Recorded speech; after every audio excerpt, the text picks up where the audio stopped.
Let's hope soon, sooner rather than later. I wish to stay, David, to be with him in person. You guys are just across town from each other. It should be easier. Yes. General Barbaro, it's a great pleasure to welcome you to this as well. And I want to thank Fatmir for organizing this and all the other distinguished participants, Mr. Daci, Professor Jepa, Mr. Mustafai. It's a great pleasure to be having this hour together on this innovative format. So thank you very much for joining us. Well, thank you for participating, and thanks to Fatmir for setting it up. A very distinguished panel, very intimidating to be part of it. So I just received a message that we're live, which means we've been joined by a larger audience. It's 11 o'clock, and we plan to start on time. So I think it would be good to begin our discussion. Everybody agreeable? Yes. Yes. Absolutely. 11 a.m. your time, 5 p.m. our time. So we call that a New York minute because we don't want to miss any time together with your audience. Good afternoon, everybody in Toronto. This is David Phillips. I direct the program on peace building and human rights at Columbia University. And it's late morning here. We've been under lockdown since early March. But with the wonders of a Zoom teleconferencing, we're able to sit together and interact. So very pleased that Columbia has been joined by the Albanian Rule of Law Center and the Southeast Europe Security Center, the protagonists of this meeting. So thank you, panelists, for participating. This is a virtual town hall meeting to discuss Albania's challenges, the rule of law, and the post-COVID economy.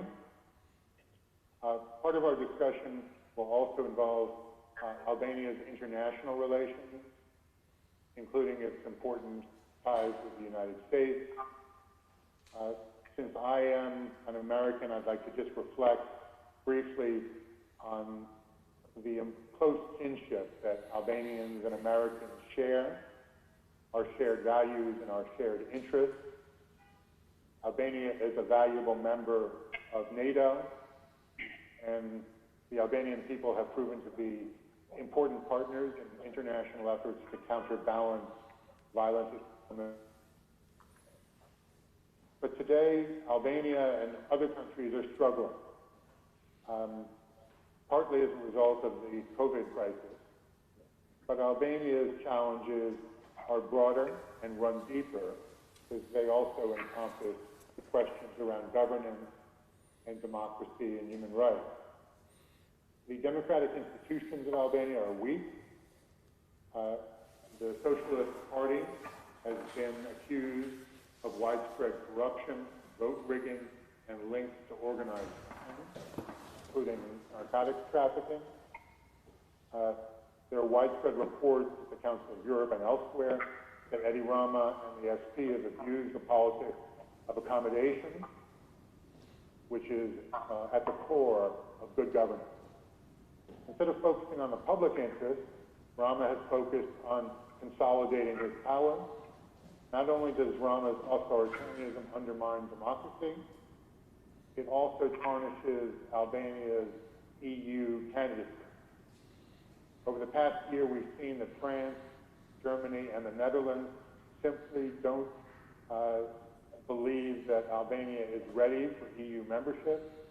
Their concerns have been exacerbated by Rama's behavior and his threats against President Meta and the opposition. The EU decision on March 24 requires Albania to meet 9 conditions before negotiations can begin. 15 conditions? Yeah. So that sets the bar even higher. Justice reforms are key to fighting corruption and organized crime. Albania needs a more active civil society to promote human rights and greater freedom of speech. And there's a lingering concern among European countries about the conduct of local elections last June. Albanians went to the polls with no choice. Only SP candidates were running. These local elections raised serious concerns about Albania's democratic standards. Certainly, Albania is not alone in facing challenges related to the COVID crisis. And like other European countries, and I can think of Hungary in particular, COVID has been used as an excuse to further restrict open society. How the government of Albania deals with the post-COVID period will be a test of its capacity. The Democratic Party has made constructive suggestions which should be welcomed by the government. US-Albania relations are also at a crossroads. Both the Obama and the Trump administrations have made a false choice between stability and democracy. Supporting pluralism and multi-party democracy actually enhances stability, which advances US interests. It also advances Albania's status as a valued member of the Euro-Atlantic Alliance. Now, however, is not the time for finger-pointing. Faced with governance and a health crisis, now is the time for Albanians to come together in service of the nation. When Europe and the United States see greater unity among Albanians to address the country's serious problems, they will be even more helpful to address national reconciliation and to help build national capacity.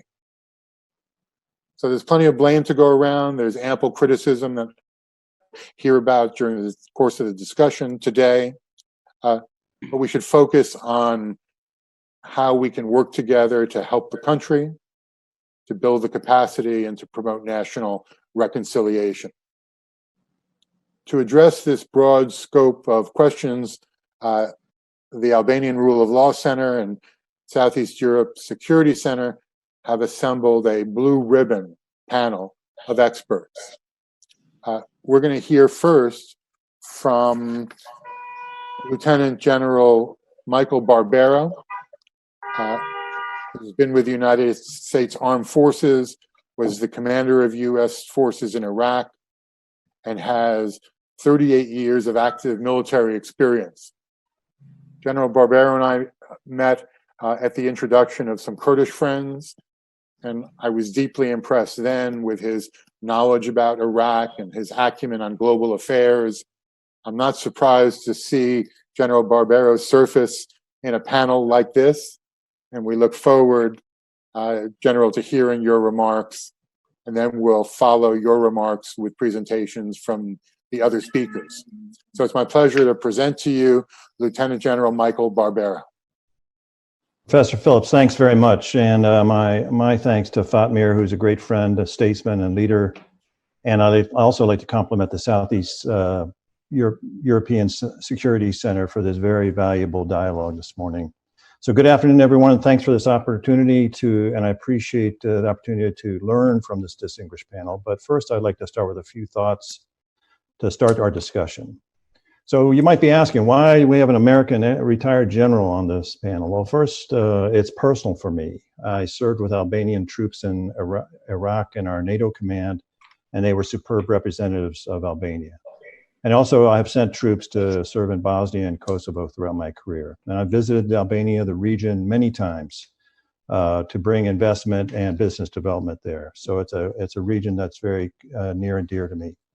Second, I believe that it's in America's interest to see a strong Southeast European region and a strong and democratic and open Albania for a couple of reasons. First, I believe in NATO, and the inclusion of the Balkan countries into NATO improves security, and the requirements for NATO and EU membership strengthen the democratic institutions in the region. And in the region where Russia and China are doing everything in their power to undermine democratic institutions and extend their control, it is in America's interest to strengthen our economic cooperation and build a strategic partnership between the region, especially Albania and the US. So with that background, here's my take on this crisis. It is truly a global pandemic. All of our lives are disrupted in Albania, the United States, and across the world. But I believe it's more than just a health crisis. It's a crisis in confidence. in many ways. The first is in our health system. We have a loss of confidence in our health system, whether it's our personal health, will we survive this, our families, the health of our families, but also our public health systems have showed serious inadequacies in dealing with this and similar pandemics. It's also a crisis in confidence in our economic future, our personal financial future and that of our families, the future of small and large businesses in Albania and the region here in the United States, which are the engines of our economy. And finally, what's the outlook and what's the future for our national economies? And how do we get them restarted? Finally, it's a crisis in confidence in our political leadership. Will they lead us out of this pandemic? And will they do it while protecting the democratic systems and institutions and be committed to protect individual freedoms and the rule of law? So how is this crisis in confidence, especially in the business and government or political leadership, played out in Albania and Southeast Europe?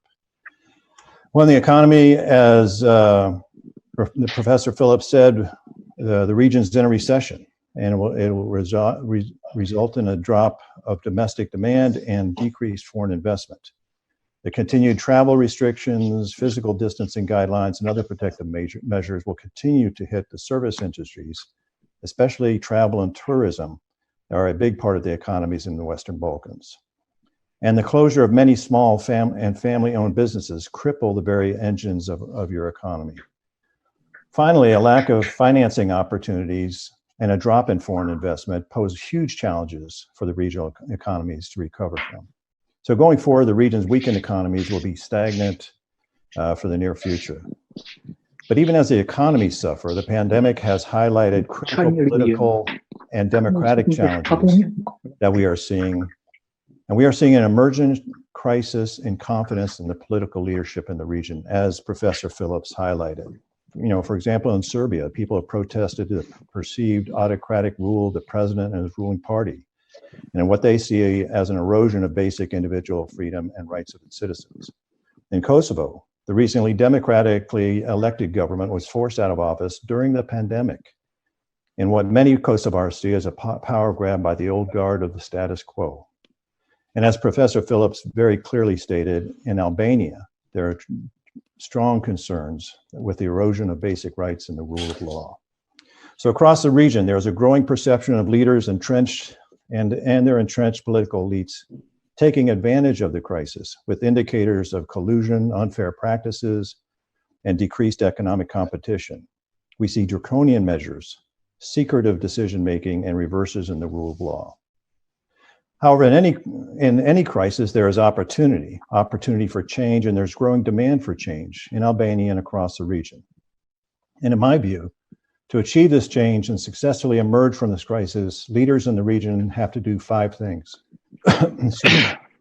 First, leaders must develop a strategy of big initiatives in an open process. As my friend General Petraeus calls, leaders have to get the big ideas right, not half measures or half-hearted effort. And this must be done with full and open transparencies. Big ideas on taxes, stimulus spending. How do you save small and family businesses? How do you attract and capture foreign investment and others? Second, leaders must communicate this strategy across the nation. Transparency and communication are essential across the entire nation. It's a time for public dialogue, not backroom deals. Third, we need decisive action to implement these changes. This is the essence of crisis leadership, not words and empty promises, bold action. Fourth, driven by data, we must be prepared to make adjustments to this strategy. In my Army life, we always said, no plan survives the first contact with the enemy. Well, this plan, whatever plans we come up with, are not going to survive as the data leads us to make changes to this strategy. And then fifth and finally, as the data guides us, we must roll back these restrictions, lift the limitations, and restore individual freedoms and the rule of law. I believe these 5 steps, big ideas, transparency and communication, decisive action, adjustments to strategy, and restoration of individual freedoms and the rule of law, these encapsulate leadership in a crisis. And if our leaders execute these 5 initiatives, then we can come out of this crisis with real reforms that lead to fairer economies, a region that continues on the path toward full NATO and EU membership and integration in the West, and a region with restored confidence in investors thanks to the rule of law. Now, this will not be easy, but if we demand transparency and strong leadership committed to our democratic ideals and institutions, then I believe we can find a way out of this crisis. So I look forward to the other speakers. I hope this was helpful. And thank you. Back to you, Professor Phillips. Thanks, General Barbera. The 5 criteria that you listed are criteria that other countries, including the United States, should also take into account. We live in an increasingly interconnected world, and problems that exist in Albania or the United States are problems that require common solutions. So thank you for highlighting a way forward for us. Our next speaker is Lulzim Basha. I've had the honor of knowing Mr. Basha for several decades and working with him across a variety of different platforms. He's the chairman of the Democratic Party of Albania. He was formerly the Minister of Foreign Affairs, the Minister of Interior. He's a person who is Albanian at his core, but also a global citizen by virtue of his education and his international experience. So, Mr. Basha, I'm pleased to give the floor to you. Let me just remind our speakers that each person is invited to speak for 7 minutes. General Barbera, you were right on schedule. Mr. Basha, let's hear from you, and then we'll turn to Fatmir and others. Luli, the floor is yours. Thank you, David. Once again, thank you to everyone who's organizing this very useful online town hall, the first of this kind for me, in a very critical time for Albania, for the US, for our Euro-Atlantic friends and partners, and indeed for the entire world. For the past 3 decades, the United States and the European Union have stood by Albania, and they have done so in particular also during the pandemic. So I want to start by thanking the United States taxpayers, government, for the help that they have given to my country, a very needy help at this time, to secure testing kits, as the government failed to provide sufficient numbers at the most critical time of dealing with the crisis. The same gratitude goes to the European Union taxpayers, who also provided a generous financial help to deal with 3 components: the immediate health situation, then the social help for those who are most vulnerable and who find themselves stripped from every opportunity and every means of subsistence, and also a tranche of assistance, financial assistance, that is dedicated to the economy. This behavior, gestures by the governments in Washington and the European governments, and of course European Union institutions, illustrated a friend in need is a friend indeed. And I want to highlight that jointly this contribution of the EU and the US outweighs any other contribution that has been made, not only to Albania, but to the Western Balkans. So it's good to highlight this at this time. The way we are faring into this has a lot of uncertainties, it's fraught with uncertainties, but I want to highlight 2 challenges that we are facing currently in Albania. 2 challenges that have been stripped bare by the COVID-19 pandemic, but that are actually inherited and have been going on for more than 5 or 6 years.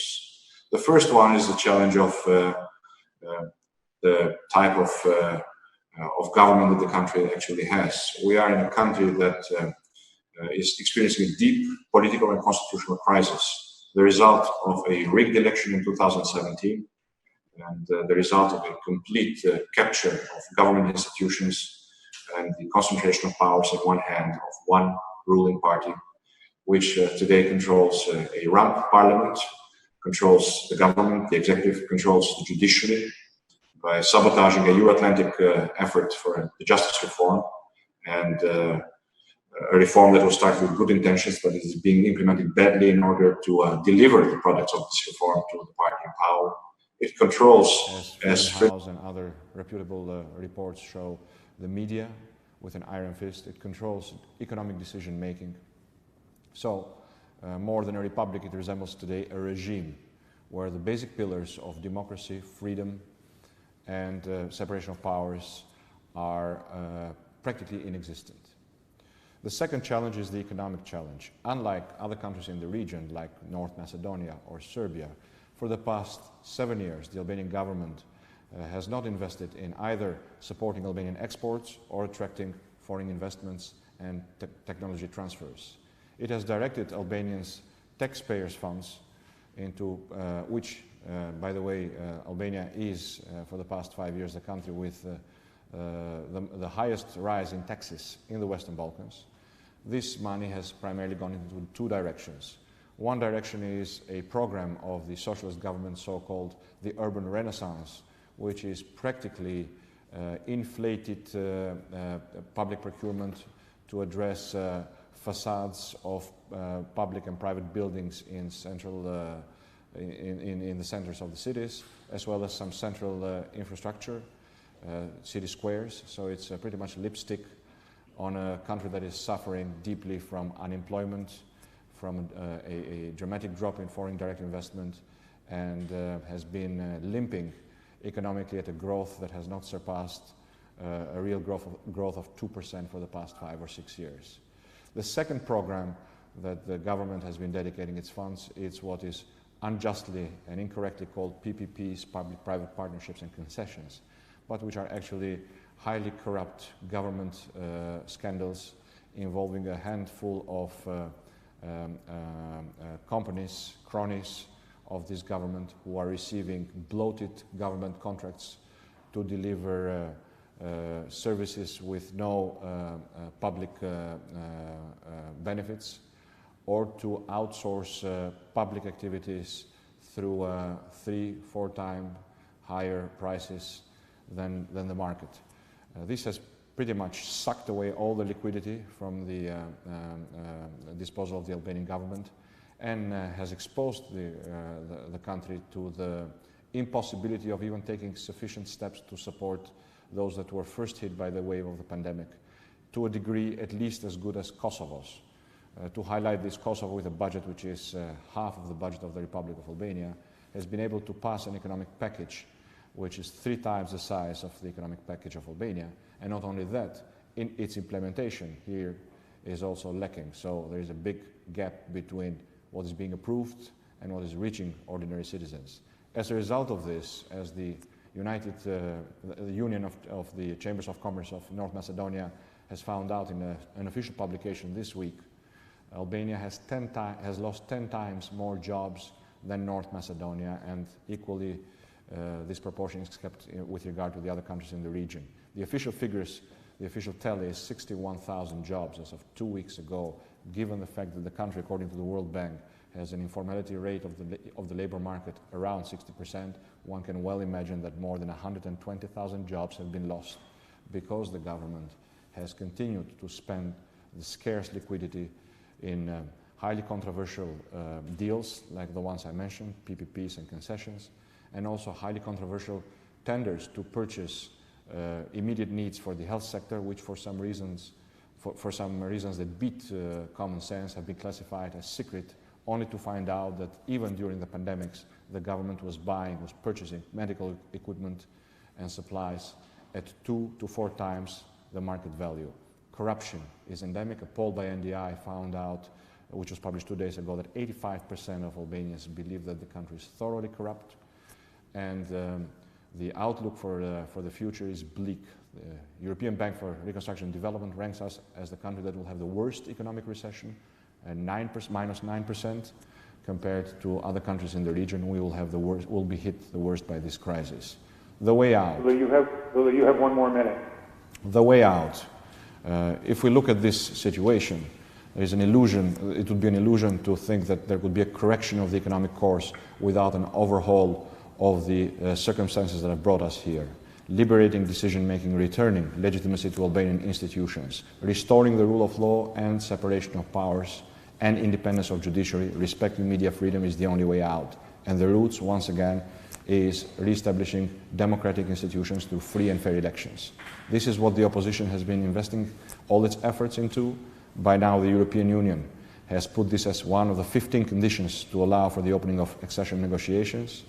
The developments in the past 2 days have not been very positive in this regard, but the opposition, the Democratic Party, the Republican Party, was chaired by Mr. Mediu, all of our allies are determined to push ahead. There is no other alternative for Albania, but to continue to fight and to secure the basic guarantees that are the values that united us in the North Atlantic Alliance 11 years ago, and that are the values that will carry us towards our final destination, which is European Union membership. And I hope very much that we'll continue to have the support of our precious friends in the United States, in the European Union, and in particular of the two distinguished gentlemen here, General Barbero.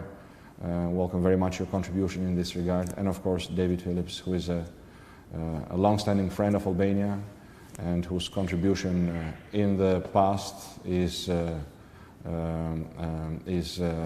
invaluable, but I'm sure that the best lies ahead of him as far as contributing to a peaceful, democratic and prosperous Albania and Western Balkans. Thank you very much. Thank you very much, Mr. Basha.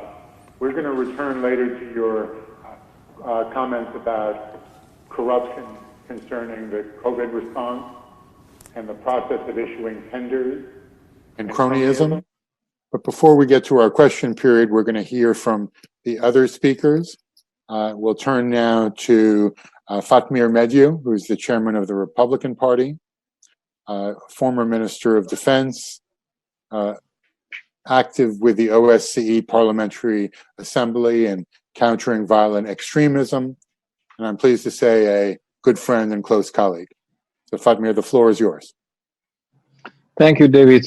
Honor to be your friend and General Barberos and the other friend. I appreciate you joining us in this discussion. I think it's a very important moment. And as we talk about rule of law and governance, I will start with a quote from President Lincoln. Government from the people, with the people, for the people. In simple terms, this quote affirms that people entrust politicians to serve and defend their rights. Also knowing that the human tend and love to control other humans, was created a constitutional system based on 3 powers and in the principles of check and balance. If one of the above powers cease to exist, we are left without constitution, and corruption overcomes the country and government controls everything. That's what we have in Albania right now. Absolute power of the majority, or more is one person, Edi Rama. Power tends to corrupt is another quote, but absolute power corrupts absolutely, and this is the case in Albania. Do we have power from the people? No, we do not. People are not free to vote. We don't have free and fair election. With the left government led by Rama, we stopped having free and fair elections in the country. More than that, when Rama became prime minister, Albania was a NATO country. And I want to thank you, David, General Barbero, and every American that helped Albania to become a NATO country, and all our partners. But yet with him in power, he declared that everything will start from zero. For him, nothing was worth it before. Was a judiciary reform needed? As Mr. Basha mentioned, yes, it was needed to have an independent judiciary. Was the opposition in favor of judicial reform? Yes, we were in favor of judicial reform, and we voted with consensus for constitutional changes. But Rama followed unilateral actions on approving laws and sub-laws to control the judiciary system. The constitution and very structure of our state, which should stand in 3 pillars, has been reduced now to just 1. To be more precise, to 1 person. As Mr. Basha spoke about pandemic and the COVID-19 situation, we have had 1 person declaring, deciding about everything. Economy is going to be the biggest problem in the future. European Commission came out with a statement saying that a lot of European countries are going to go in the deep recession. including Spain, Italy, France, Croatia. What about Albania? Albania, a country with weak institutions, very strong corruption, influence of organized crime, is going to have to face a very concerning economic situation for the future. People are going to lose their jobs. Businesses have no support from the government, and they either will fail or go through a very difficult time recovering from this situation. According IMF and today according the EBRD, Albania is going to face very difficult economic situation, and the GDP will shrink to -9%. As we face this concerning economic situation, I want to raise another question. We are having another danger in our society, another virus, I will put it, the virus of the absolute power of one person that is presenting himself as the father of the nation, the only one, the God, the Savior, the new Messiah. That's what he's trying to portray himself. Today, we have one person deciding on everything. Who gets out? Elders or young people, couples or divorced ones. It's like he's holding the keys of the cell, telling everybody to stay in or get out. Authoritarian hybrid regimes, and you, David, mentioned some, have used the pandemic to consolidate their power to control people and economy and to undermine people's freedom and liberties. I'm old enough to still remember the time of dictatorship. Some people always tell me I'm crazy, thinking that these days will come back. My answer is, what about authoritarian regimes like Putin in Russia, China, oligarchic system around the region? How come they exist nowadays in such big countries with great histories and traditions? And why not Albania going to suffer the same situation? For me, poverty produces fear. Fear produces apathy. Apathy kills social cohesion and makes a society stop reacting or turn to even an easier option, abandon their country in big numbers. Who are the ones living our country? Young people, the very spirit of our society, professionals, intellectuals, and the rest are just looking what government can provide to them, to their daily life. I agree with Basha, some businesses are part of corruption, but they have shrunk. They have left without no option but to be complicit to the government corruption as the only way to survive. The question is, what should be done? The first thing is we should bring back the trust of the people. Persuade the people and tell them and make it known that we are capable to create a state, not looking after power, but to create a state that comes from the people, works with the people, and serves to the people. Second, and the most important thing is giving trust back to the people, is free and fair elections. To trust our Albanian people. They know how they can vote. They know who they can elect. We don't want to give them everything ready just to appoint the parliament. We should understand that people will go with us if we'll give them a choice to choose, not to give ready product. The other point is about the history of this country. The history of the Albanian right, history of resistance against communism, the history of believing and respecting God, the history of respecting the private property, for which numerous people, families, clergy have sacrificed their lives. Is the history of revolution, of the changes against communist regime, the efforts to reach the goal of making Albania, just as the rest of Europe, a free market economy, low taxes, support for business, the history of making Albania a NATO country and closer to Europe. We are free to go everywhere in Europe, thanks to the work of great leaders and great people. And Basha was one of them, doing a great job at that time. But who achieved that? It was us, the opposition or the center right, that worked with our partners to achieve this and get the support of the Albanian people. We should be proud about this. This is our life, it's our history. There are people, and we should stay with these people side by side. Are they active or inactive in politics? We should respect people that have been in the government, in the parliaments, local or central government. The other point is about young people. When I see Andy, I am really amazed from his opinions. But how many Andys we have around the world that have studied abroad? They are brilliant, young people in Albania. What we can offer to them to bring them back? Positions, no. We should give them a chance to compete and have a success through their ability to compete and win and make a change. And this, I think, is another very important thing. Professors like Professor Selami Jepa or university professors, they don't really agree with this situation, but they will have to see to the opposition. The opposition duly represents their interests and values, which they are fighting for. And business should be in our side. We should respect and work and fight for the business because we give them a chance as before to grow, and they grow our economy and they help our nation. We should be united among ourselves, among our people. We should be united with the people, for the people, and in the interest of our nation. Thank you. Thank you very much, Fatmir. You've reminded us that checks and balances are important for good government. You've also reminded us that civil society is critical to demanding accountability and insisting that government exists to serve the people, setting standards and requiring its performance. We'll return to that in our question period. But now we turn to Professor Selami Jepa, a former member of parliament, a university professor, somebody with superb credentials in the economic field. Dr. Jepa, look forward to your remarks.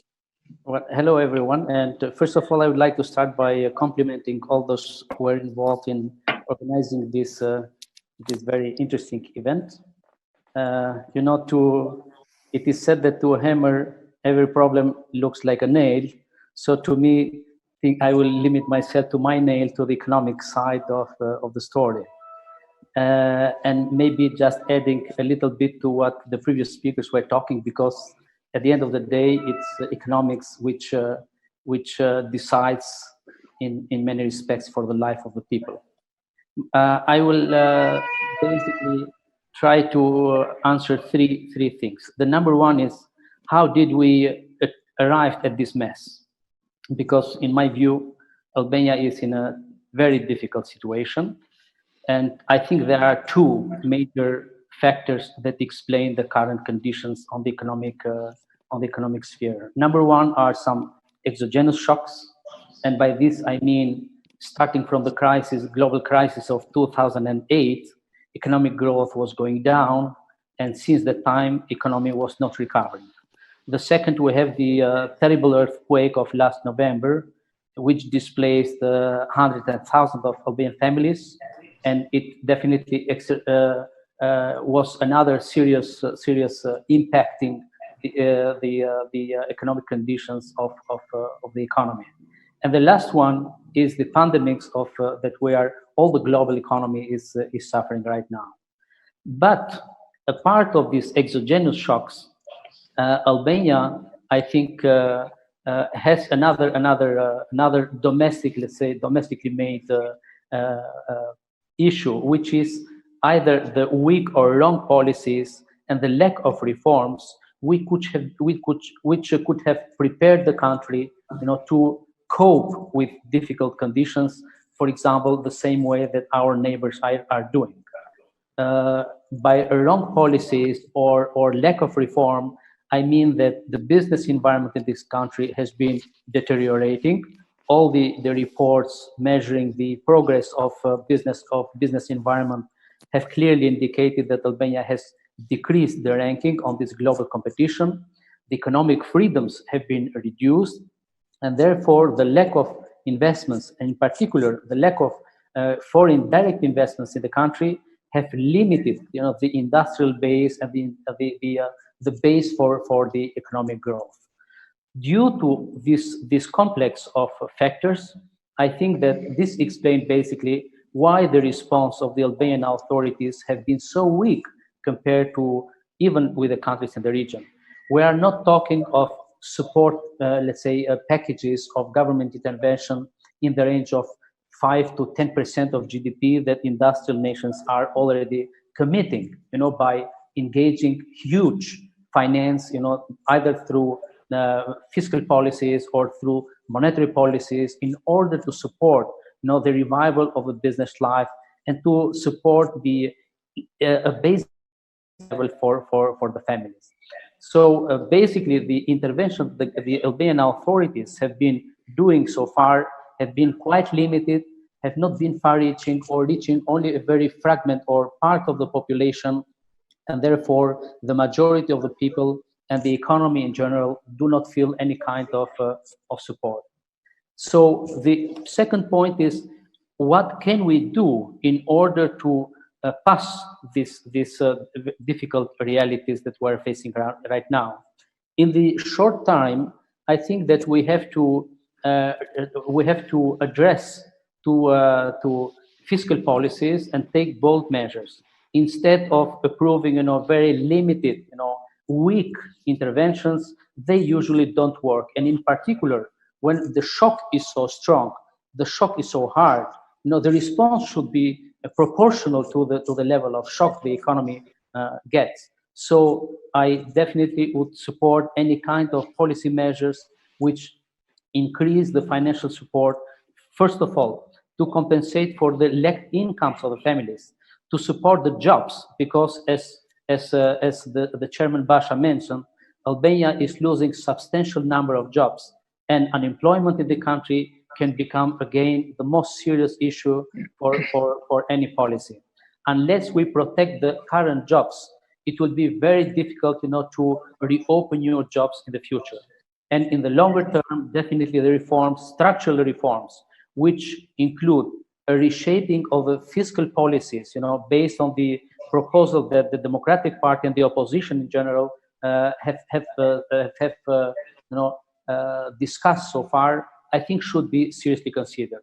The last thing that I want to raise, since we have two very prominent politicians, Chairman Basha and my friend Mediu, I think the opposition also should be prepared, because we are coming to the elections, and since we are approaching the elections, I think that the opposition should get better organized, should get structured. Opposition has shown that it has a lot of resources, it has got a lot of talented people. We made substantial reforms back in 2005. We changed the face of the country with the support of the NCC, Millennium Challenge Corporation. We deeply transformed, the whole business environment. We fighted corruption. We provided with the extensive use of the IT, either in business or in other services provided to the people. And I think that we have to bring back all these people, these talented people, prepare a very serious package in order to compete seriously in this next coming election, in order that the country will give a new chance to the opposition, to come back again in office and make still the same difference that we made again. Back in 2005 and before, Albania, of course, was still having or facing very serious challenges on that time. And we made a difference. And I think that we have the potential to make again this difference. So we definitely, I agree with all the previous speakers, we have to build a new culture, a new political culture in the country. Unless, we build a new philosophy of government for the people, as my friend Mediu mentioned, it will be very hard, to earn the hearts of the people. And if we do not succeed on this, it will be a serious blame for us. So with this, I stop here, and as a professor, I kept my promise to be short than 5 minutes. Thank you, Professor Jepa. We take your point that the opposition needs leadership. I've had a chance to meet and work with many of the opposition leaders. And Mr. Basha, we look to you for leadership, giving us ideas and programs. And in the future, your friends in the international community stand shoulder to shoulder with you in the Democratic Party and the opposition, so that Albania can move forward from this difficult time. We're now going to hear from Jordan Daci, who's a professor of human rights and constitutional law. He's also the chairman and executive director of the Albanian Rule of Law Center. Jordan, looking forward to your remarks. Thank you very much, Professor Phillips. Actually, it is a great pleasure to address one of the most important topics for Albania.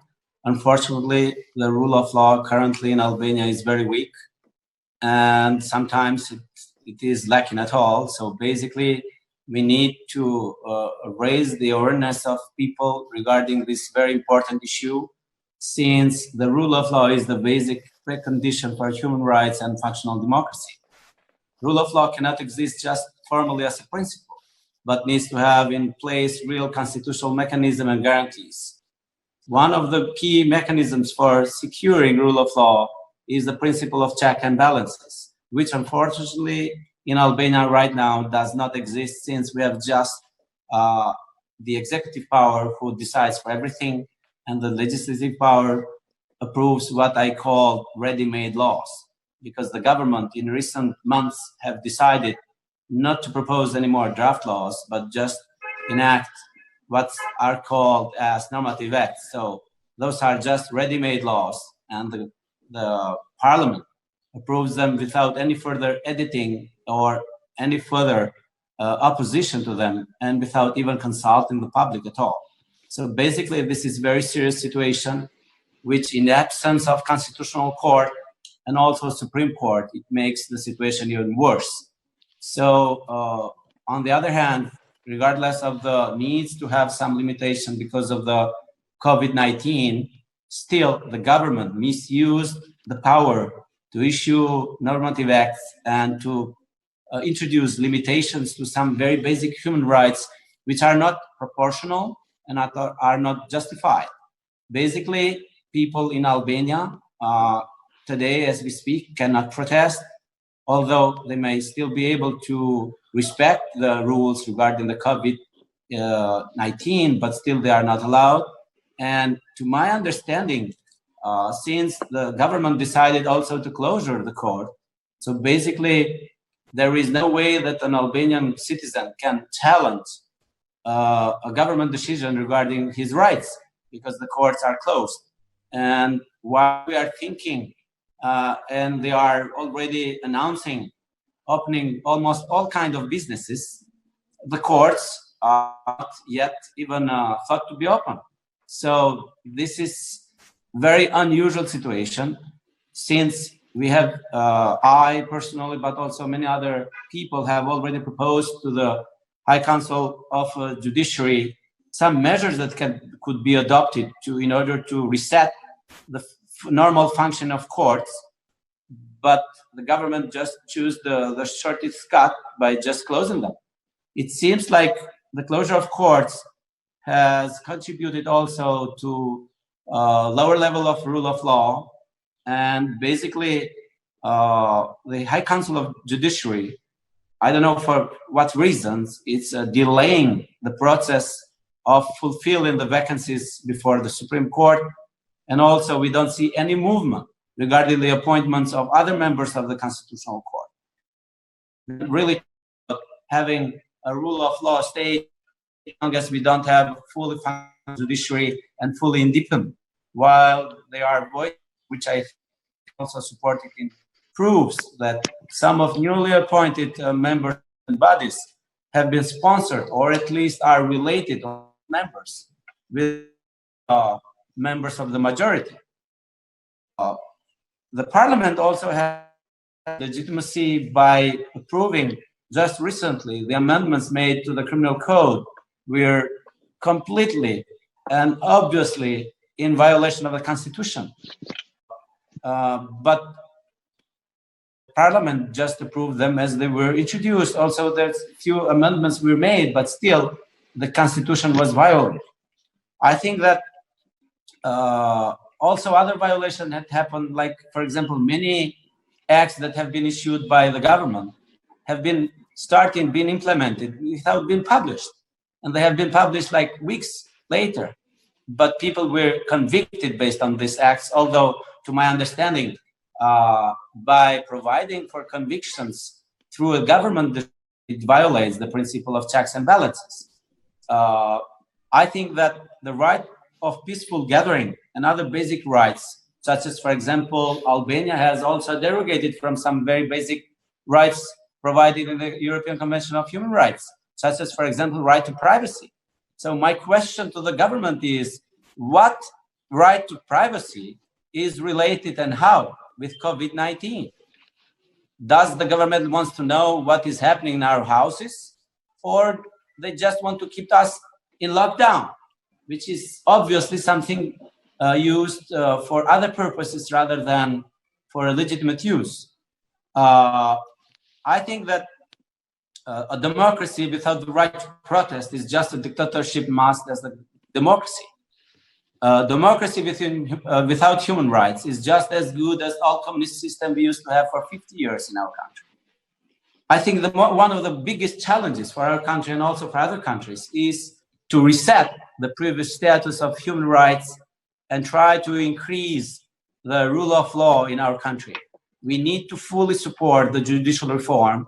We need to make our courts to work properly and to deliver justice based on the law and only just on the law, regardless of what we had used to have so far, telephone justice. Because as it has been written in many international reports, unfortunately, Albania so far has a telephone justice system which has been strengthened in recent times by illegal interventions from people related or people representing the government as well. So there is a huge pressure made to the court, to judges and to prosecutors, not to decide according to the law, but to decide according to other different agendas. And I think that the opposition parties and everyone in this country should be fully aware about the importance of having a fully functional judiciary. We should support the judicial reform, and we really need the support of the United States, which has been crucial for adopting the legal framework. But I think it is also the right time to try to make an analysis of everything what has happened and try to come up with a solution, because basically some of the issues now are just legal issues and cannot be overcome without making some new amendments. We have a huge issue raised because of the vacancies as caused by the judges who have been discharged. Especially this issue is very sensitive for appellate courts, and we don't have currently a legal mechanism who could be used to replace them in real time. So we really need, let's say, a massive national reunion about and around the judicial reform. We really need to care. We need to keep away our politicians from the judicial reform as well, but we really need to listen to experts and try to come up with working solution. I think that it is very important that people should defend their rights. They should have their legal mechanisms that would help them defend their rights. Basic human rights are not tradable. We are not going to trade our rights for nothing, even for our security. This is one of the best things we have to do, and the worst scenario is to because of the security. Albanians need to be very active. We need very active citizens. The situation in Albania is not as it should be. Basically, we live in a no rule of law state, and people should really be active and should not allow the government or the parliament, who has been filled up with people with criminal records for many years, and still we have a lot of them part of the administration. And we need to reset the right for free election and fair elections. Our votes need to be recorded as they are cast and cannot be manipulated. This is the precondition for rule of law and also democracy in my country. Thank you. Jordan, you made a statement that the lockdown was used for purposes that were not legitimate. Could you briefly expand on that? Well, I just took as an example the right to privacy, who has been limited through the government, and also this has been also derogated from the European Court of European Convention. So my question, which I posed to the government, was, what is this about? Why we should limit right to privacy because of COVID-19? Why the government wants to listen our phone conversation, search our houses without a warrant, or search ourselves without warrant, as long as this has nothing to do with COVID-19. Because we all can understand that this has nothing to do with the prevention of disease or whatever.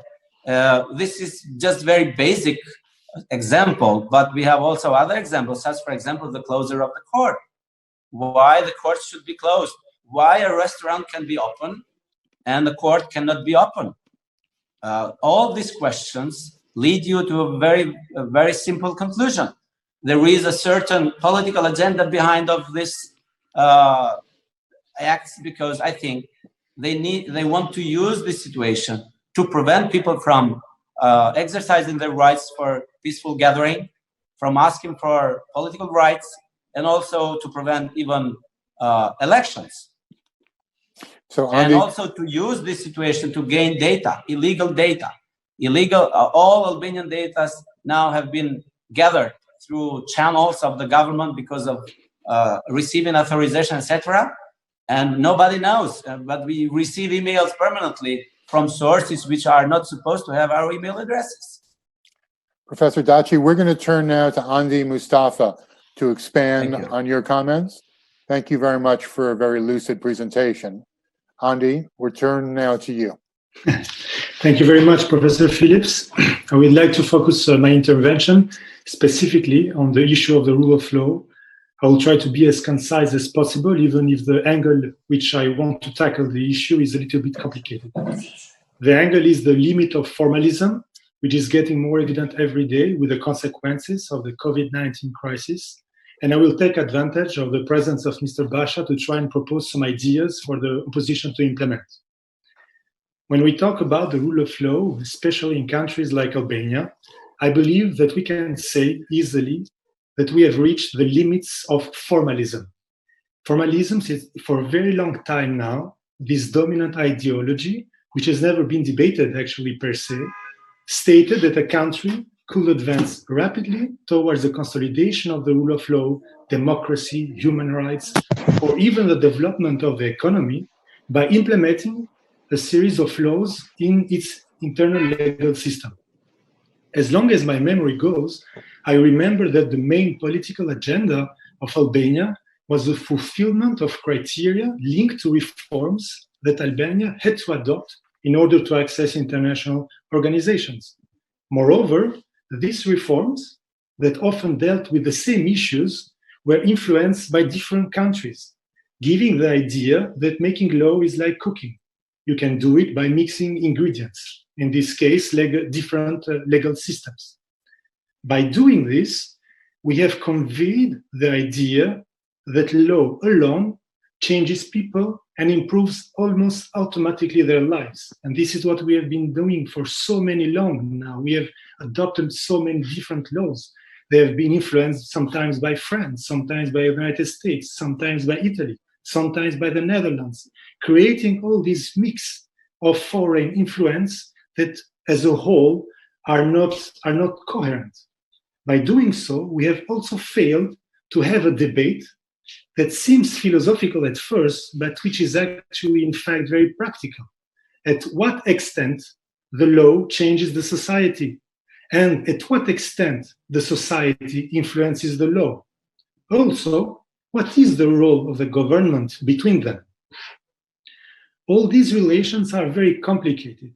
If we do not clearly understand them, we condemn ourselves to make bad choices and in the long run to lose the confidence of the people in policy making. No reform, whatever reform we are talking about, can be understood without the society in which it will be implemented. If the law that will be adopted do not fit to the society and the people it is supposed to be addressed to, it will be more or less not applied. Thus, with time passing, formalism, excessive formalism, has created a clear separation between what I call the formal state and the real state, between a country that we discover in the text published in the official journal and the one that we encounter in our daily life. In the formal state, the country looks very developed, respecting European standards with a set of laws and principles. But in the real state, people continue to follow different rules, not consistent and not in line with Albania's aspirations. And of course, it is in this real world, hidden in some ways from the external observators, that all the criminals find the best places for them. Now, the advantage of this situation for political parties and for the opposition in particular, the Albanian opposition, is that it is mostly a question of acknowledgement. If we acknowledge the situation, we have the base to close the gap between the formal state and the real state. Because, as I said earlier, the set of laws is already mostly there. Yes, they have imperfections, but it is a good base that should allow us, that I hope will allow us to shift our focus from the adoption of reforms towards the people that will execute them. Good civil servants with bad written laws will always do better than bad civil servants with good written laws. Let's not forget what the history of the common law systems have taught us until today. Of course, I do not have all the answers, and this is a thread of thoughts. This is an ongoing thread of thoughts. But I believe we can put forward some first ideas. Some of them are related to the creation of positive symbols in our country. To be honest, it's a real challenge, because in the shadow of the formal states, other symbols have emerged, and they are mostly negative, and they are very strong to fight. Corruption, for example, is more and more seen as something normal. Criminals, or what we can commonly call the bad guys, are seen as examples to follow by young generation. It is absolutely essential, in my point of view, that we reclaim the symbolic narrative, because as of today, we are not being forced towards it, but it is going against us. In my point of view, for example, the opposition can and should create what I call success laboratories, which can be a specific part of the Democratic Party that can emphasize and put forward the successes of the people and different organizations in our country, and think how we can put them in use to inspire others. It should also be a way to find and promote success stories and real heroes, because we have real heroes and they are everywhere in our society, and think how we can transform this force, these people, these successes, to influence the work, the strategy, and the public policy of the government to come. Another idea can be the implementation of accountability criteria for the political representative. It should begin with the opposition while it is in the opposition. Today, for example, it is very difficult to understand for people how political representatives are judged and how they perform their tasks. What are their tasks? What do they have to do inside a party, an organization, or even in society to deserve, in the end, to be chosen, to be elected in the parliament or even in ministerial positions? By putting in place such rules inside the party itself, we will be able to coordinate a coherent political strategy and show to the people that will vote how representatives have performed in the opposition, thus being inside or outside parliament, it doesn't matter, thus why they should give them their votes to govern the country. I believe also, and this is another extremely important point of view, an extremely important element, that the opposition should put forward a new management culture, specifically in the public administration and in ministerial functions. We know today how much the Prime Minister have hurt the position, the image of leaders, on the way that he's leading the country, a very brutal way of leading the country, by mocking people on the internet, by disrespecting his ministers and everybody that works for him when they do not agree. And this is like a cancer that has spread to the society, because it is what people see every day in television. It is what the young generation see as normal to be, and what is normal, how it is normal to behave. While in reality, it is not normal to behave like this. It is very wrong, and we have to fight this. These new management cultures has to be both for the main leaders and for the way the future civil servants will work in their relations with the public. This new management culture should aim to restore, and I have to say to heal, the link between public officials, both in administration and politics, with the society. It has to be based on humanity and meritocracy as the basis of the right ideology since ever. Now, these are, of course, only some ideas that cannot be seen individually, but as a whole, as a part of a program, and completed with other ones to be complete. It is, for me, I consider it to be the hidden part of the iceberg, because it is not easy to translate in immediate political gain, but it is nevertheless essential.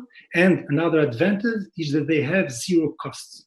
We have to close the gap between the formal state and the real state in order to improve the rule of law in Albania, the life of our fellow citizens, and in the end, of course, the development of the economy of our country. Andy, we appreciate those practical recommendations. We'll return to them in our discussion period. Now we'll ask Genç Polo, who I've known for almost 30 years, to share his views with us.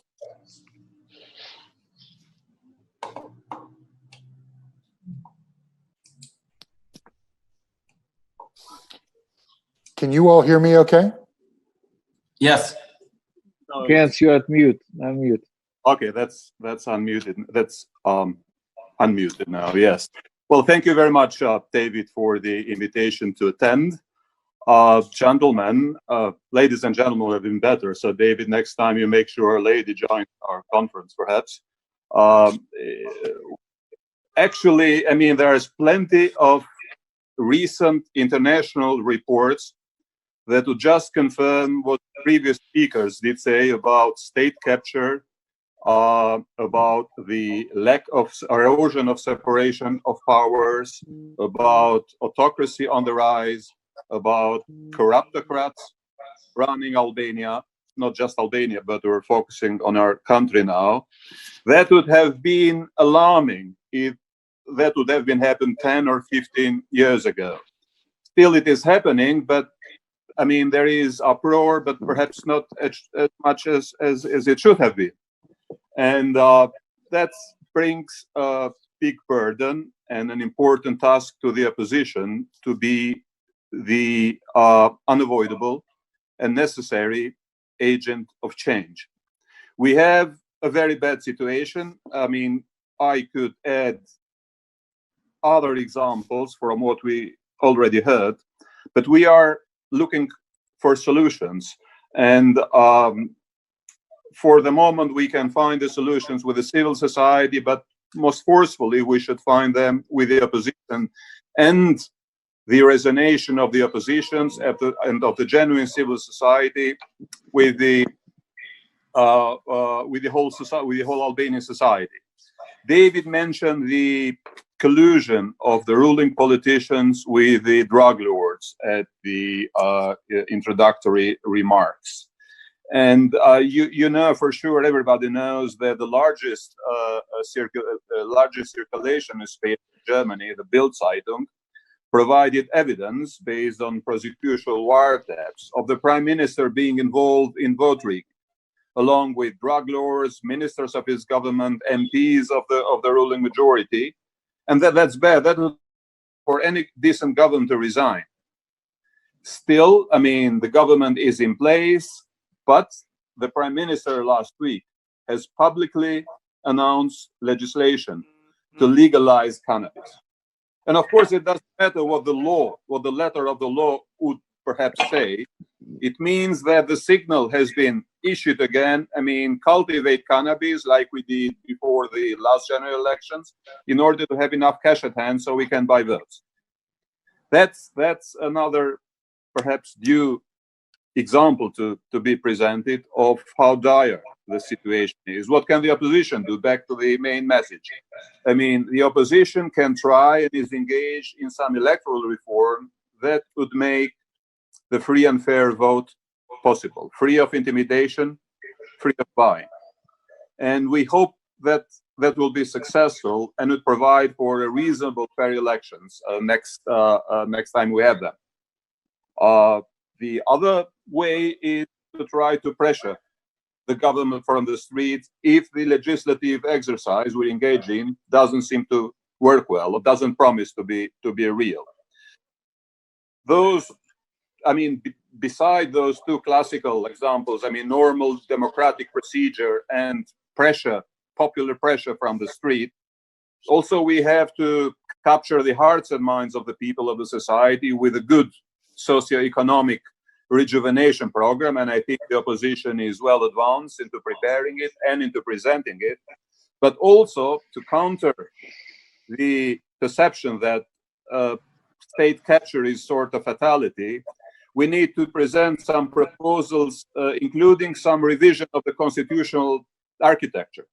I mean, Chairman Basha presented some ideas, but the pandemic broke out, and unfortunately, it was not widely discussed in society.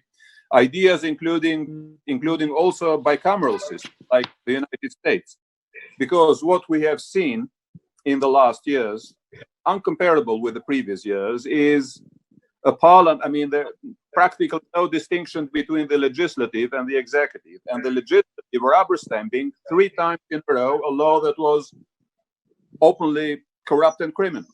Or last December, I mean, the Muslim media laws were adopted by, well, rubber stamped by the majority in parliament, despite not just the domestic opposition and domestic civil society, but also international criticism. So something that would make people believe that with the new constitutional architecture, the state captures, so to say, the checks and balances, will work better with the system we have. Not that the system we have is bad per se. In difficult situations like that, it did not resist capture. That's a matter of fact. So, I mean, these are our tasks and these are our responsibilities. But I would like to close by thanking David for saying that the international community stands shoulder to shoulder to the opposition and to Chairman Basha, because to say it frankly, we've seen also internationals that seem to resuscitate the our son of a bitch policy. I mean, supporting this government where no decent human being would do so. So the more you say that, what you have already said in your interviews with Voice of America or other media outlets, David, the more often you say and the more directly you say, I mean, the better help you provide for the Albanian people and the European, Euro-Atlantic future. Thank you. Thank you very much, Ganj. I'm going to return to each of the panelists with a question, and then before we adjourn, we'll ask if there are any closing statements that any panelist wants to make.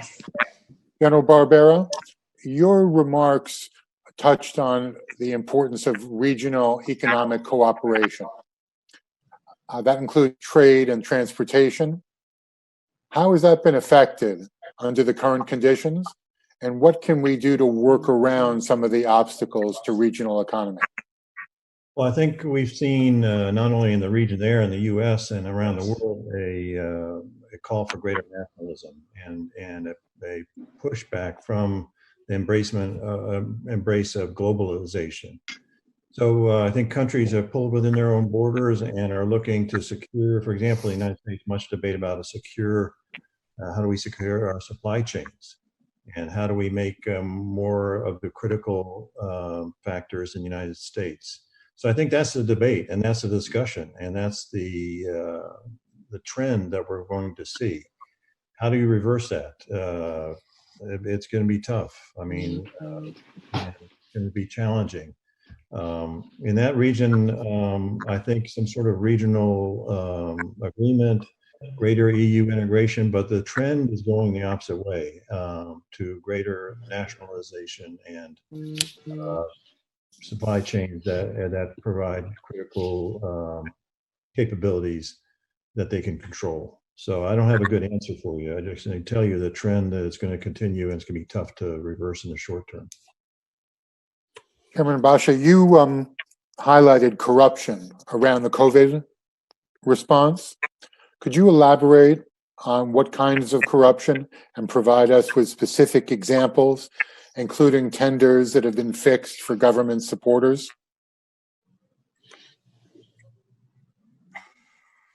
Every single procurement, every tender that was conducted in the framework of the emergency situation regarding medical supplies was qualified as a secret tender. Now, secret procurement, of course, exists in Albania like it does in other countries for purposes of national security, mainly armament or intelligence equipment and other matters of very sensitive national security domain. Never has there been a case where you could buy toilet paper through a secret tender. Is to mention one of the 19 tenders that include, as I said, from toilet paper supplies to protective masks and protective gear for the doctors and testing kits. Now what this allows the government to do is not publish the details of the procurement. Of course, under the Civil Emergency Act, you can do this procurement within a very short period of time. This is not in violation of the law. This is what the civil emergency legislation is meant to do, to shorten procurement in cases of emergency from the customary 2 or 3 weeks to 24 hours even. But this it does not relinquish the government from the obligation of transparency and, as much as possible, competitivity in order to ensure the fairest deal to the taxpayer. So what is happening here is they're hiding the basic data, and it is only through sources within the government itself, the public administration, that we were able to secure sufficient data that pointed to the huge discrepancy between the price of the goods that were being imported through the customs and the ultimate price of these goods sold to the government. So what we saw, for instance, was in one case testing kits being purchased by the government at 4 times the price of the market on that particular case, 3 times the price of protective gear for doctors. And then this went all the way to, as I said, ridiculous levels, even toilet paper being purchased through a secret procedure. The other thing is, we had a tender for 1.5 million euros, not a huge amount, but still a lot of money, to be spent immediately to buy food packages for the most needy. There are 35,000 commercial entities in Albania providing this service. Yet the government chose to negotiate directly with a company registered in North Macedonia, which changed its activity list in the Chamber of Commerce only 6 days before this tender. Before that, it was a holding involved in gambling and IT. And then all of a sudden, it was also involved in providing foodware. When asked why they chose to do this, the government refused to respond. Another complicating or rather telling detail is that the owner of this holding, or rather the administrator of this holding, has been under investigation both in Albania and in North Macedonia in 2008 and in 2009 on suspicion of narcotics trafficking. So there you have the thread tying things together once again. What is, to conclude, what is this telling us? This is a time of pandemic. It is time to show empathy, to be as close to the people as possible, to try to do everything we can to support those who are most needy. Even at this time, corruption is nothing new. As I pointed out, Transparency International, EU annual reports, State Department reports, and recently, most recently, the NDI poll shows that corruption in Albania has worsened in the past years under the government of Edi Rama. But what makes this very dramatic is that it won't even stop at the edge of the water, so to speak. Even at a time of pandemic, when the people are expecting and needing the help, and the law actually obliges the government to help the people who are damaged as a result of the measures, the limitations that are imposed on them, even at this time their primary focus is to take what they can, even in the most crucial areas such as that of medical supplies. Now, every corruption, every theft of government, public resources is a crime. What do you call this? Looking at an opportunity to steal, even at this time, what do you call this? I don't have a name for this. I mean, I did call it national treason, for lack of a more striking term. But it tells you how a government that has absolutely no checks and nothing to fear operates. They don't fear the judiciary, they own the judiciary, they own the prosecutors. Even the new SPAC that has been set up has been unable to fulfill the public expectations, or at least to inform publicly what are they doing with this. For 2 weeks, the Ministry of Health refused to supply the documents to the prosecutors of this special prosecutor unit that is set up in accordance with the justice reform to investigate corruption. And then there were reports that on the 4th floor where the procurement office is located, there was a fire. Now the ministry first denied it, and then we produced internal emails confirming that there was a fire. These are, there are many details I wouldn't like to go into. You asked me to go into, that's why I did. But basically, to wrap it up, this is what my country has ended up. A government that fears nothing, that is not bound by the law, cannot be investigated, and cannot be held accountable. To what extent is the media reporting on corruption around the COVID response? Or has the media been intimidated? Our source, but they are afraid to do it. So very often journalists or even media owners, media administrators are coming up to us and saying, hey guys, this is what we found out, but it'd be better if you did it because we're afraid of the repercussions. And this is another sign of the degradation of media freedom in the country. Let's now turn to Fatima. You emphasize checks and balances in your remarks. And the lack thereof. Is that a technical problem, or is it compounded by the lack of political will in the government to allow any sort of accountability? I never believe that anything that happened is part of technical problem. I think Rama came in with a well-prepared agenda. Stopping the judiciary functioning helps him to do what he wants, to control and extend his power, to become the only one in the country. And this, situation, 3 years without Constitutional Court and Supreme Court in the country, helped him to gain more power and control everything. And, I think right now we have just one branch of the government, which is the executive branch. And even that we cannot call the government, in the way that it's behaving. So I don't think that things are happening because Rama didn't know what was going on. I think he had a plan. He prepared a plan for that to control. And because you see it even with the elections, it didn't happen, the manipulation of the elections because of lack of understanding what are free and fair elections. Was clearly with the purpose to get the government, to control the government, control the economy, and control the people. Jordan Daci, you talked about justice reform. This is a term we often hear. Could you share with our participants what is meant by justice reform and what kinds of reforms Albania needs in order to strengthen its rule of law? Well, thank you. Actually, justice reform has been the main topic for the last 4 years since August 2016, actually 16, sorry. This reform involved new restructuring of the entire judiciary, including also the prosecution office reform, which was divided also from the General Prosecution Office, which was a very centralized institution. Now we have these local prosecution offices who are autonomous in their activity. There was an enormous legislative process followed by amendments to the Criminal Procedure Code, etc. So basically, the judicial reform is expected to make our judiciary more functional, to fight the corruption and abuse of duty among the judges and prosecutors.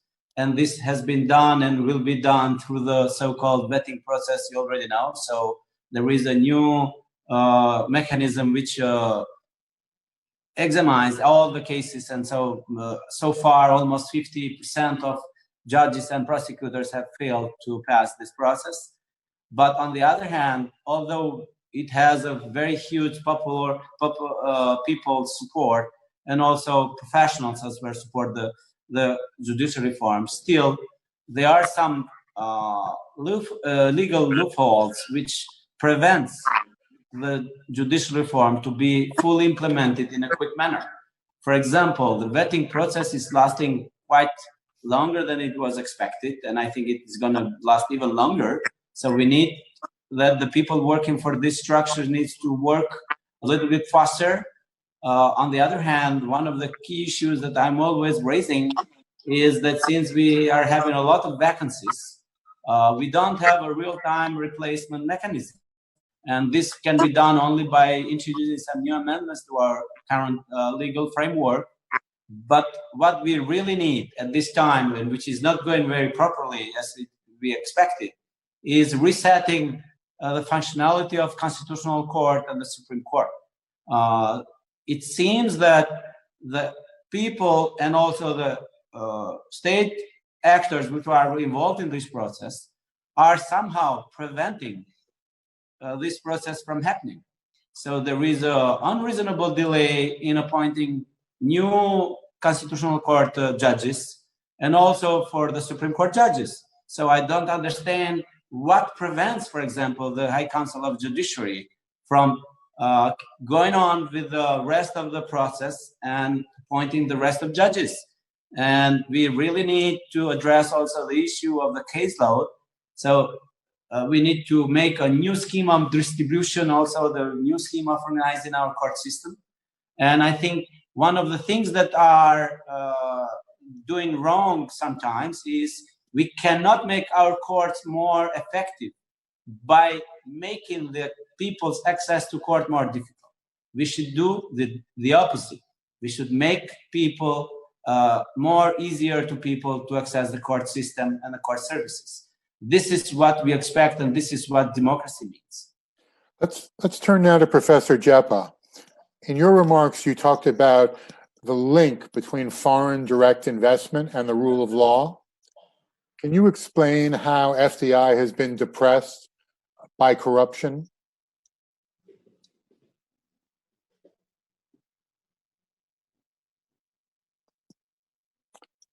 Professor Jeppa, did you hear that? Yeah, it's okay. Yeah. Well, I think that one of the key factors that impacts the attraction of foreign direct investments is to have an open, competitive business environment in the country, and definitely the rule of law and a competitive environment are key ingredients to attract the FDIs.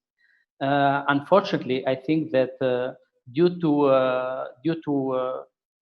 the dysfunctions on the legal system that all the previous speakers were mentioning, it has been widely criticized that the rule of law has serious problems, enforcing the contract, for example, the contract enforcement, the practices of the court, the costs of dealing with the court. So all these related issues that have been serious impediments to the foreign direct investments. And I think that what the international reports and the research is showing us is that it's getting harder and harder to the business interest. Therefore, during the last 6 years, for example, we see no major international investments, particularly on the industries that provide more value added to the economy and provide more quality jobs, jobs that pay good salaries and offer a kind of decent jobs. So I think that the key impediment to all the foreign investment interests has been basically the rule of law and corruption. And this is also shown by the Chamber of Commerce, by different reports of business industries and so on. And we've seen in other countries that without the rule of law, foreign direct investment is depressed. And now we're seeing the same result in Albania as a result of the institutionalized corruption. Exactly. So we're drawing to the conclusion of our teleconference. I'd like now to turn to General Barbero for a brief closing statement. Then we'll ask Chairman Mediu for the same, and then we'll give the last word to Chairman Basha. General Barbero? Thank you. I just again returned that to lead us out of this crisis of confidence, this crisis of health, economic, and political situation where it requires strong leadership, but it also requires open and transparent leadership. And as many of the distinguished speakers said today, it is our task as good citizens to hold our leaders accountable and demand open, transparent actions in this period. And hopefully we can achieve that, and this dialogue today can help lead to that. Thank you. Thanks for the opportunity to participate today. So I think it's important to note that in addition to the governance crisis and the COVID crisis, we now have a widespread societal crisis of confidence. And until there's accountable government, we're going to continue to see Albanians seeking to emigrate and the best and brightest wanting to leave the country, which doesn't bode well for Albania's future. Chairman Mediu, a final comment from you?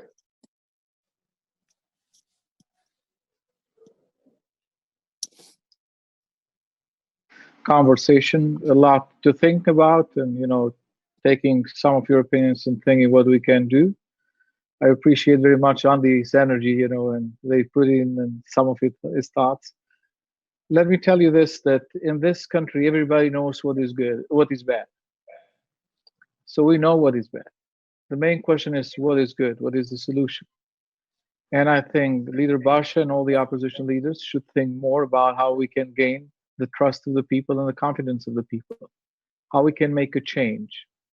We have a lot of ideas, we have a lot of talented people, but I think we should somehow work together to give the power back to the people, to make them understand that they are the ones that decides, what the future of the country will be through a free and fair election and the people they choose to represent them.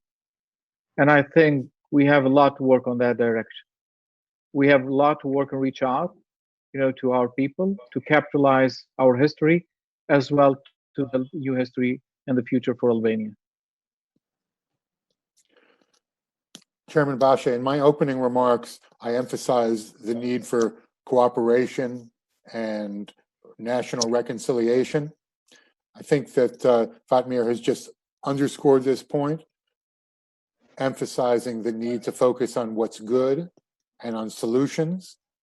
So in your closing remarks, maybe you can share with us where the opposition stands and what it can do to address the country's serious problems.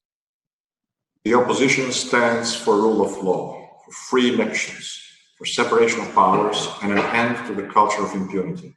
That is the reason why we voted the justice reform in July 2016.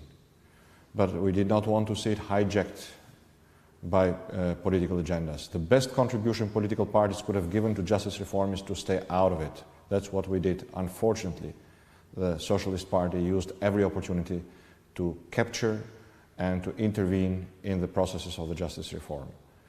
Today, Albania is not simply a hybrid democracy, it's a non-functioning country with a government that acts like a regime. And this is what happens when powers are concentrated.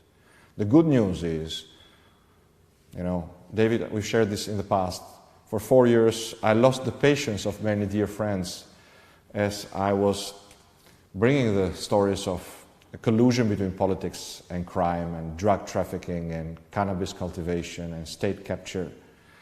And, a very distinguished European brought this to my attention as I called him to thank him for his support in giving the green light for Albania's accession process provided these 15 conditions are met, and that is Donald Tusk, the previous head of the European Council and the current head of our European political family, the European People's Party, who said, you know, many people were skeptical of what you were saying, but you know, time has proven you right. Now, I take no pride in this, but I am happy that I am glad that the European Union has provided a roadmap, not simply out of this crisis, but also to open the negotiations for Albania's full membership in the EU. These 15 conditions, which unfortunately reflect the transgressions of the Rama government. There were 5 conditions, they became 9, now there are 15, are however also milestones that need to be met, not simply to persuade member countries to open European Union negotiations, accession negotiations for Albania, but to bring the country out of this crisis. And there is one of those 15 conditions where the opposition can give a meaningful role, and that is the electoral reform, to which we have shown real and substantial commitment, to be met so far by cynicism and yesterday by unsettling remarks of the Prime Minister, who conditioned the dialogue and then hours later pulled back from it. But we will see. Now we are all very suspicious again to see if this will conclude properly. Meanwhile, as we speak, in a pure anti-constitutional act, the Prime Minister and the Mayor of Tirana are about to take action to destroy one of the monuments of the city of Tirana, which is the National Theatre building. And this has, I had artists in my office just 2 hours ago threatening to set fire to themselves if this happened. They've been defending the National Theatre. Hundreds of citizens of Tirana have been guarding the National Theatre for the past year.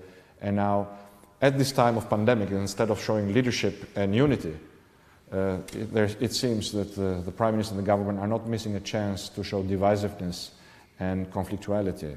And this is set to damage, to harm, and possibly destroy the hope of political dialogue leading to electoral reform, leading to a free and fair election, which is a political way out of this mess.